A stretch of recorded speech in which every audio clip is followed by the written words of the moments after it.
कप्तान बिरधाना आगे बढ़ो, हम तुम्हारे साथ हैं।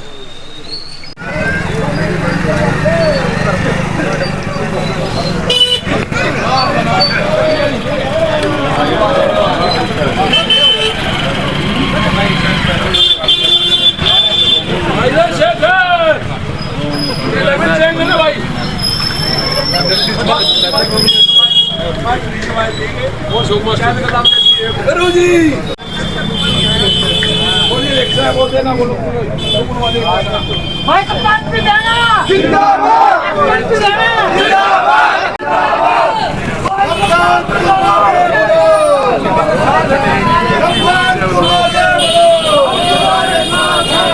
भारतीय जनता पार्टी जिंदाबाद,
और हमारे शहर जज्जर में गीता भुक्कल जी ने 15 साल में कोई भी विकास का कार्य नहीं किया।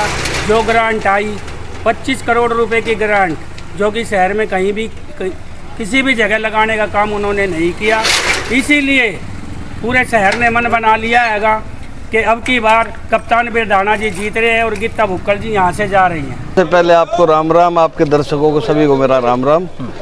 जब भारतीय जनता पार्टी ने कप्तान बिरधाना को टिकट देने का काम किया, उसी दिन भारतीय जनता पार्टी का वर्कर एनर्जेटिक होकर के खुद को कप्तान बिरधाना मान करके और वो चुनाव में लग गया। और जिसका मैं कहना चाहूँगा कि जब हवन का प्रोग्राम था, पहले दिन की बात बताता हूँ, तो 1500 से ऊपर आदमी मात्र एक दिन के नोटिस पे उन्होंने वहां पहुंच करके हवन का शुभारंभ किया और चुनाव का श्री गणेश करने का काम किया। उसके बाद जब हमारा नॉमिनेशन था तो रिकॉर्ड तोड़ लोगों ने जन समर्थन दे करके उनका नॉमिनेशन जो फाइल करवाया कप्तान बिरधाना जी का, ये इसलिए हुआ क्योंकि कप्तान बिरधाना जी का जो 20 साल का अपना राजनीतिक सफ़र है, उन्होंने सभी को साथ लेकर के सबके हितों के हितार्थ, उनकी युवाओं की, बुजुर्गों की, महिलाओं की, सभी की लड़ाई को लड़ने का काम किया। और उसी का आज परिणाम है कि कप्तान बिरधाना एक आंधी के रूप में आज हल्का झज्जर में चल रहे हैं और जन समर्थन उनके साथ है। कप्तान बिरधाना की जो ताकत है उसको इसी बात से अंदाज़ा लगा सकते हैं कि कांग्रेस से छिटक के एक छोटा सा कार्यकर्ता नॉमिनेशन भर के आता है, उसको भी गिड़गिड़ा के कहीं ना कहीं कांग्रेस मना लेती है। बिल्कुल ठीक कहते हो, क्योंकि गीता भुक्कल जी 15 साल से यहाँ विधायक रही। उनके सामने आज से पहले जो कैंडिडेट भारतीय जनता पार्टी के आए, मैं खुले मन से कहना चाहूँगा कि वो कमज़ोर कैंडिडेट थे।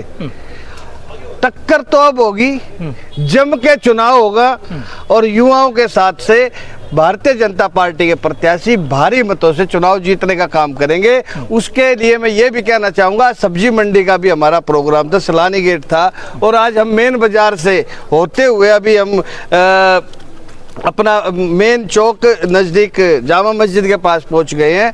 जो लोगों में उत्साह है, जो उन्होंने उनको माला पहना करके जो उनका स्वागत किया है और उन्होंने आश्वासन दिया है कि हम अपनी एक एक वोट को पोल करने का काम करेंगे।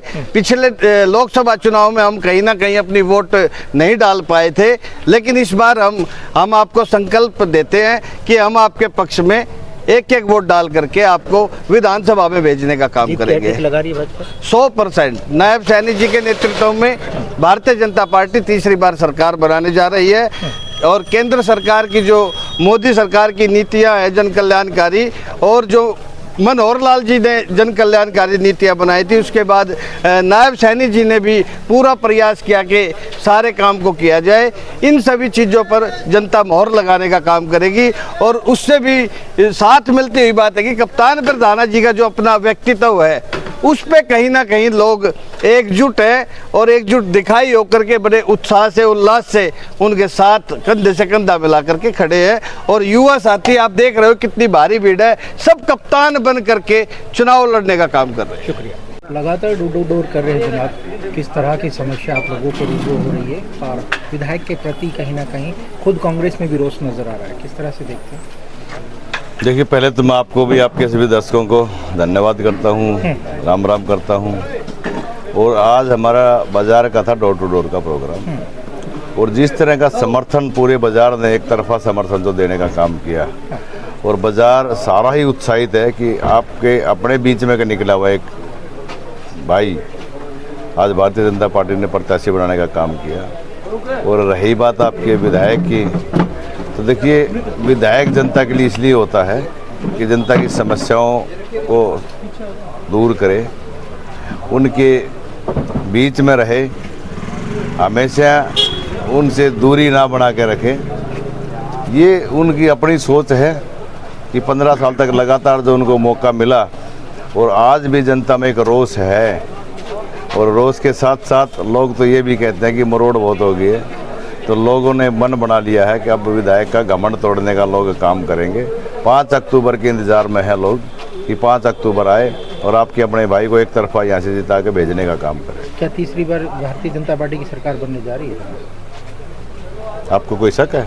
हाँ, वो पूछ रहा हूँ मैं। देखिए, कांग्रेस पार्टी जो ये लोगों को भरम फैलाती है कि सरकार बनाएंगे, आपके सामने है 49 टिकटें जब आखिरी मोमेंट तक भी नहीं बांट पाई तो सरकार की तो उम्मीद आप लगा नहीं सकते कि सरकार बनेगी। तीसरी बारी भारतीय जनता पार्टी की सरकार ही नहीं, 2047 तक का मैं बताता हूँ कि 2047 तक भारतीय जनता पार्टी की सरकार रहेगी, हरियाणा प्रदेश के अंदर भी और भारत देश के अंदर भी। ये लोग मन बना चुके हैं। 36 बरादरी की एक सोच है कि आज जो काम भारतीय जनता पार्टी ने किए हैं, चाहे वो गरीब समाज को ऊपर उठाने का हो, चाहे किसान को साधन संपन्न करने का हो, ये एक तरफा जो पूरे हरियाणा प्रदेश का जो रुझान है ये आपको दिखाई देता है। और जहाँ तक मेरा संबंध है काफिले का, तो ये हुजूम जो सुबह से लेकर शाम तक जो दिखाई देता है, ये लोगों का उत्साह है, ये लोगों का मेरे प्रति प्यार है। अभी तक झज्जर में कमल का फूल नहीं खिला है, बड़ी जिम्मेवारी होगी जनाब? नहीं, लोग मन बना चुके हैं। आज़ादी के बाद आज पहली बारी झज्जर के अंदर कमल खिलने जा रहा है। ये लोगों के लिए बधाई का है और पूरी भारतीय जनता पार्टी के लिए भी खुशी का माहौल है कि झज्जर के अंदर कमल खिलेगा और झज्जर के अंदर अपना प्रत्याशी, अपना विधायक और अपना मंत्री लेके लोग आएंगे।